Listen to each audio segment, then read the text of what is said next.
Oh, hello, everybody. We are ready to start a new book. Let me move the video camera down to where you can see me and not my ceiling. We are ready to start a new book. It's still a little high. And this book is called The Bridge to Terabithia. Chapter 1. Jesse Oliver Aarons Jr. Baroom, baroom, baroom, barippity rip, barippity rip, barippity rip, barippity rip. Good. His dad had the pickup going. He could get up now. Jess slid out of bed and into his overalls. He didn't worry about his shirt because once he began running, he would be hot as poppin' grease even if the morning air was chill. Or shoes because the bottoms of his feet by now were as tough as his worn out sneakers. Where are you going, Jess? Maybelle lifted herself up sleepily from the double bed where she and Joyce Ann slept. Shh, he warned. The walls were thin. Mamma would be mad as flies in a fruit jar if they woke her up this time of day.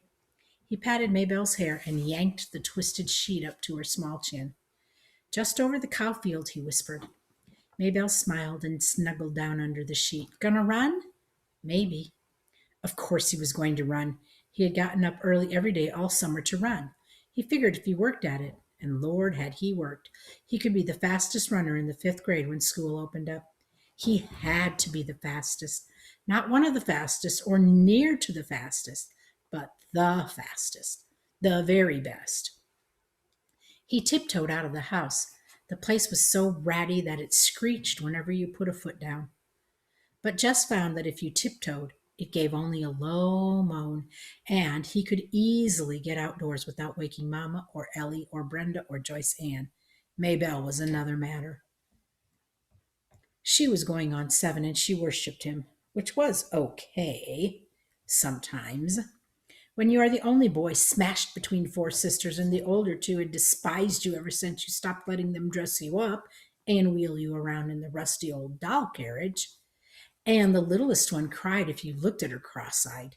It was nice to have somebody who worshipped you, even if it got unhandy sometimes. He began to trot across the yard. His breath was coming out in little puffs, cold for August, but it was early yet. By noontime, when his mom would have him out working, it would be hot enough. Miss Bessie stared at him sleepily as he climbed across the scrap heap, over the fence, and into the cow field.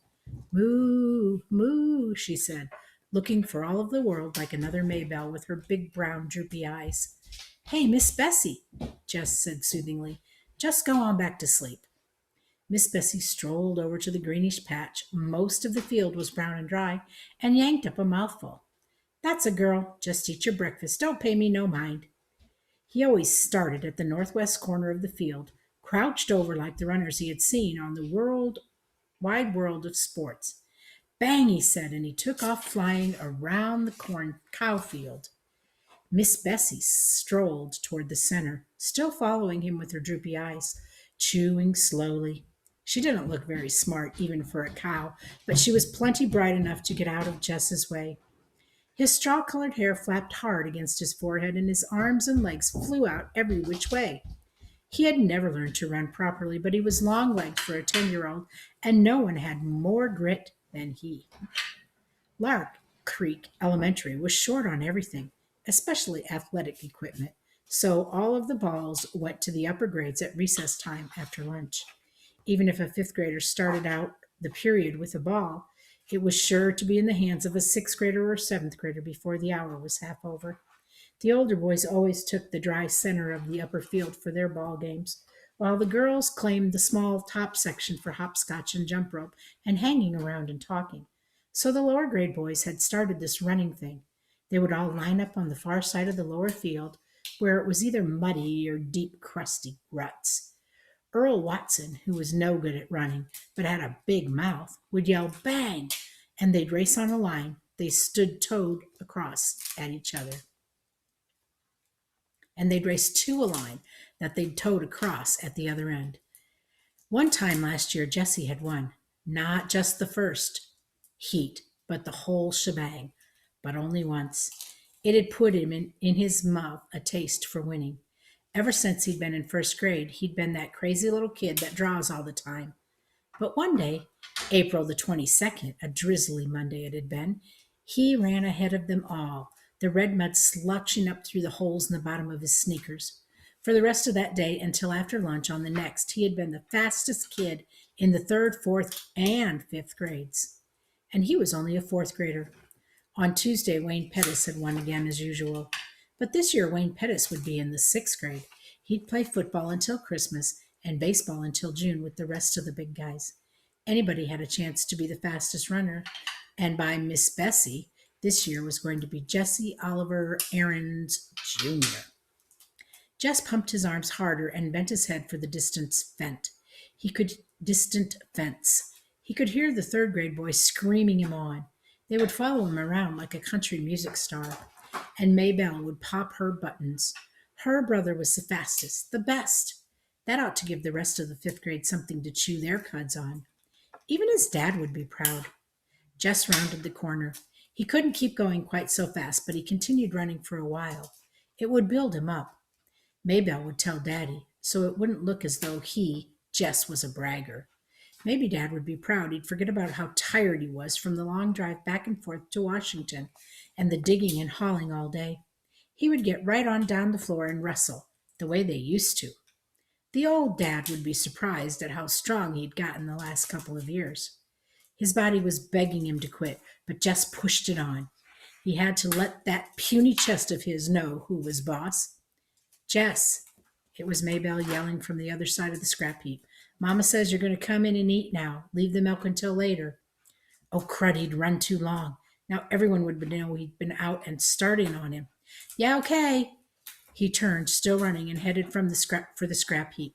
Without breaking his rhythm, he climbed over the fence, scrambled across the scrap heap, thumped Maybelle on the head, ow, and trotted into the house. Welly, look at the old Olympic star, said Ellie, banging 2 cups on the table so that their strong black coffee sloshed out, sweating like a knock-kneed mule. Jess pushed his damp hair out of his face and plunked down on the wooden bench. He dumped 2 spoonfuls of sugar into his cup and slurped to keep the hot coffee from scalding his mouth. Ooh, Mama, he stinks. Brenda pinched her nose with her pinky crooked delicately. Make him wash. Get over to the sink and wash yourself, his mother said without raising an eye from the stove, and step on it. These grits are scorching the bottom of the pot already. Mama, not again, Brenda whined. Lord, he was tired. There wasn't a muscle in his body that didn't ache. You heard what Mama said, Ellie yelled at his back. I can't stand it, Mama, Brenda said again. Make you get his smelly self off of this bench. Jess put his cheek down on the bare wood of the tabletop. Jessie, his mother was looking now, and put on a shirt. Yes'm. He dragged himself to the sink.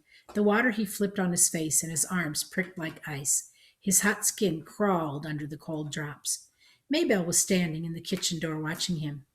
Get me a shirt, Maybelle. She looked as if her mouth was set to say no, but instead she said, You shouldn't ought to beat me in the head, and went off obediently to fetch his T-shirt. Good old Maybelle. Joyce Ann would have been screaming yet from that little tap. 4-year-olds were a pure pain. I got plenty of chores need doing around here this morning, his mother announced as they were finishing the grits and the red gravy. His mother was from Georgia, and she still cooked like it. Oh, Mama, Ellie and Brenda squawked in concert. These girls could get out of work faster than grasshoppers could slip through your fingers. Mama, you promised me and Brenda we could go to Millsburg for school shopping. You ain't got no money for school shopping. Mama, we're just going to look around. Lord, I wish Brenda would stop whining. Christmas! You don't want us to have no fun at all. Any fun, Ellie corrected her primly. Oh, shut up. Ellie ignored her. Miss Timmons is coming by to pick us up. I told Lolly Sunday you said it was okay, and I feel dumb calling her and saying you changed your mind. Oh, all right, but I ain't got no money to give you. Any money, something whispered inside Jess's head. I know, Mama. We'll just take the $5 Daddy promised us, no more than that. What $5? Oh, Mama, you remember. Ellie's voice was sweeter than a melted Mars bar. Daddy said last week we girls were going to have a something for school. Oh, take it, his mother said angrily. Reaching for her cracked vinyl purse on the shelf above the stove, she counted out 5 wrinkled bills. Mama, Brenda was starting again. Can't we have just one more so there'll be three each? No. Mama, you can't buy nothing for $2.50. Just one little pack of notebook papers gone up to. No. Ellie got up noisily and began to clear the table. Your turn to wash, Brenda, she said loudly. Oh, Ellie.